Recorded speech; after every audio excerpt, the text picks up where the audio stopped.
life, every day, late at night, not okay. All I want, and I pray, all I need are some better days. Fuck me, I'm looking in the mirror, so foggy, but I've never seen clearer. cnjshow, and I got my favorite gin and juice here, and my sister NEEK, and we hope that you guys are having a good day today. Let's get on with this topic. This just into CNN, disgraced singer R. Kelly has been sentenced to 30 years in prison. He was convicted of 9 counts, including racketeering and sex trafficking charges. CNN's Jean Casares joins us from outside the courthouse. Get us up to date. What'd you hear? Well, first of all, the sentencing guidelines allowed to be sentenced up to life in prison. So this is 30 years, and R. Kelly is 55 years old right now. You know, there were 7 victims that stood up in court and gave victim impact statements today. They were all very emotional. They were allowed to direct some of their talking to R. Kelly in general. There was one victim that said, "I was sexually exploited 23 years ago. And as the years went on, I kept wondering, why is nothing happening here?" And then she turned to R. Kelly and she said, "Now you're going to understand what it's like to not have your freedom." Another victim said that she truly hopes that all can move on from this, and she prays to God that people can heal. Another victim stood up with her father at the podium, and she said, "My father was sexually abused when he was young, and he didn't sexually abuse me." Now, that was in response to the mitigating factors that the defense actually put on. There are documents that have been unsealed in the last few days related to the sexual abuse that R. Kelly had when he was beginning to be 6 years old. It's alleged in those documents that family members, others, family friends started sexually assaulting and abusing him from 6 onward. One relative even began to take pictures of him, and the defense used this to try to mitigate a lifetime sentence for R. Kelly, saying this in part is what caused him to be who he was, and that a forensic psychiatrist determined he was not a pedophile, but it was just a result of the abuse. But in sum, he was convicted of 9 counts here, very serious felonies: sexual exploitation of a child, bribery, and sex trafficking across state lines, forced labor. Back to you.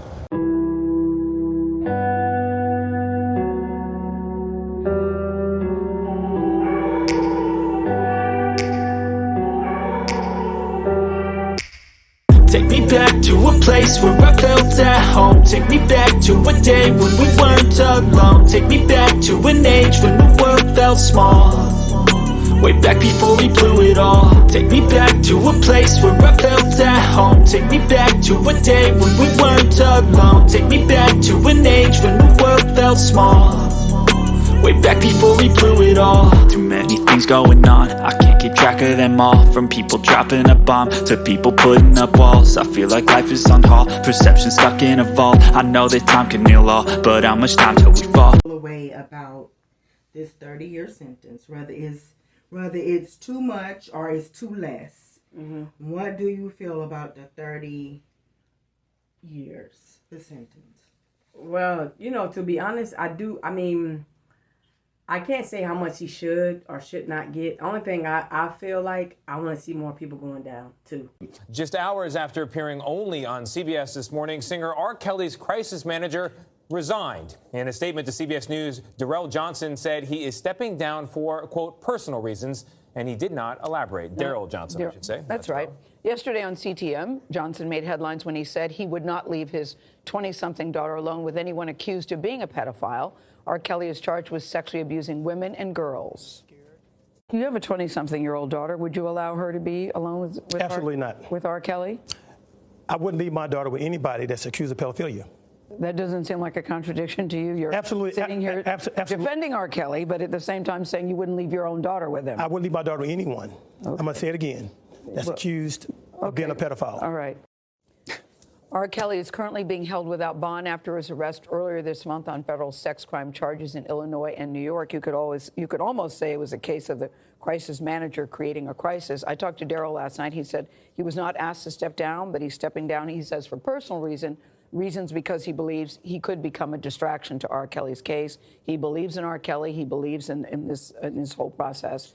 And he says at the end of the day, the courts will decide. Yeah, but no one asked him to leave, he said. No, it certainly seemed like he came to a realization at our table.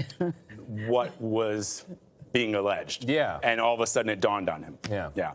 That you're a part of the issue instead of saying like, hey man, nah, we can't get you no 14-year-old girls, man. Like, we can't do that. That's, you get what I'm saying, things of that nature. And then the parents that knew, I feel like the majority of the parents did know that, this was going on, but they was worried about the money. So when the money stopped, everybody was outraged and, oh, you got my daughter, you did this to my daughter and my child and this and that.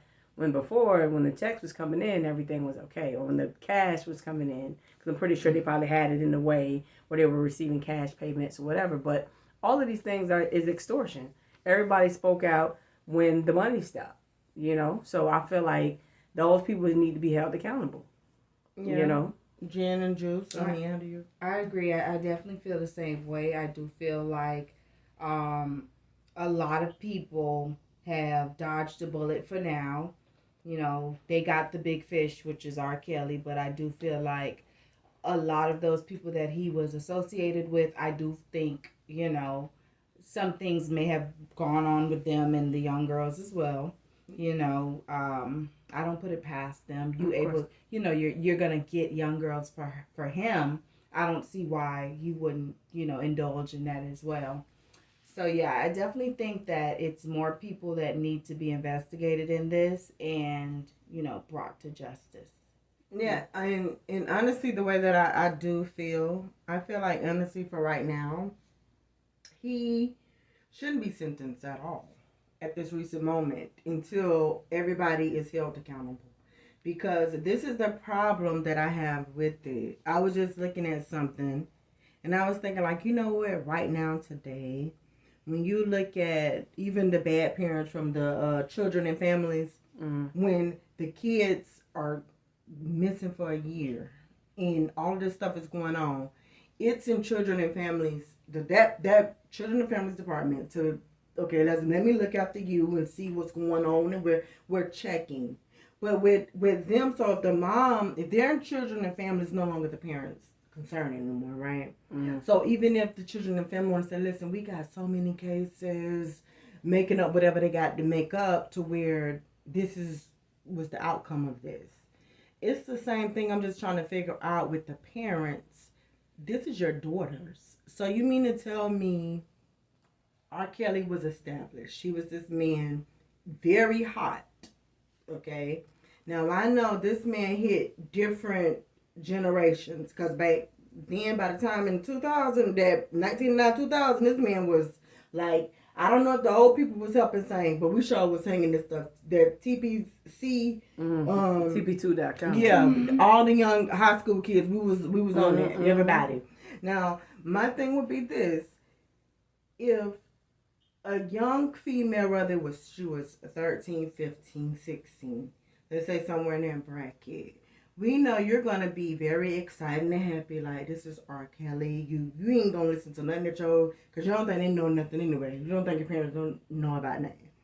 But the parents know, okay, my daughter got a talent. She could sing, and I want to see her go somewhere, and she's going to be the next whatever. Okay, that's good. You dropped them off over there. You dropped her off over there. But who was responsible? R. Kelly was responsible for your whole daughter's lifestyle. Mm-hmm. Yeah. So what like with her whole living is what I'm trying to say. Like, okay, so you just left her just at the door. Okay, here go my daughter. So when do we hear any of her music? She made any tracks. She's been here about 2 years. I dropped off when she was 14, and now she's 17. Yeah. Okay. Now, did you talk to your daughter? I mean, because cell phones was out then. Did you call? Yeah, no, but that's and that's the whole thing. I think they knew because these rumors been going on for a long time with R. Kelly. Like, this date bats from a very long time ago, right? Yeah. So it's not that. I mean, because even if there's a rumor that you deal with kids or you're a pedophile or whatever it is, I'm not leaving my child with you unattended. I don't care if there's a possibility of making $1 million, $15 million, whatever it is, because we've been hearing about this even before 2000. Actually, this was around even with Aaliyah.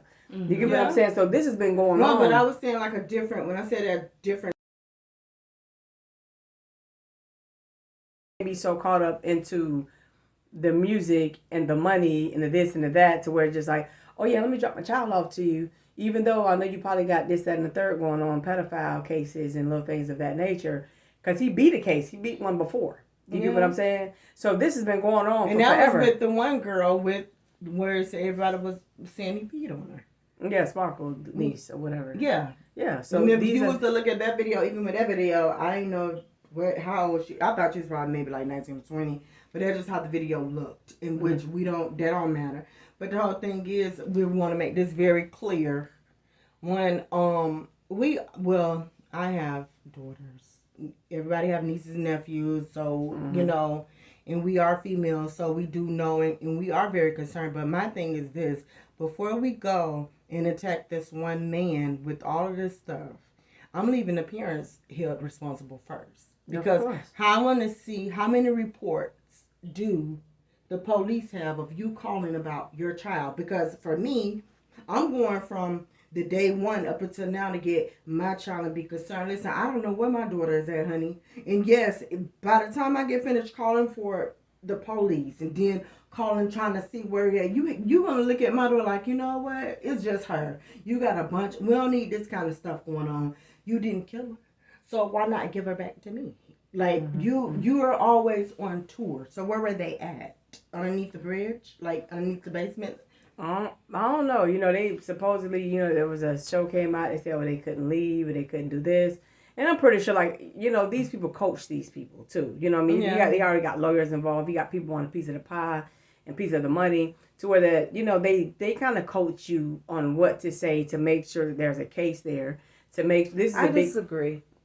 Okay. I disagree because I feel like for so many people that all have the same story about him in terms of him being like this sexual sadist, or like he have like these perversions, like peeing on people and holding people captive and things like that. I do believe that he was doing all those things. I believe so holding people. So you feel like so even though he was gone, you feel like he was holding these girls hostage inside. And so who was keeping them there?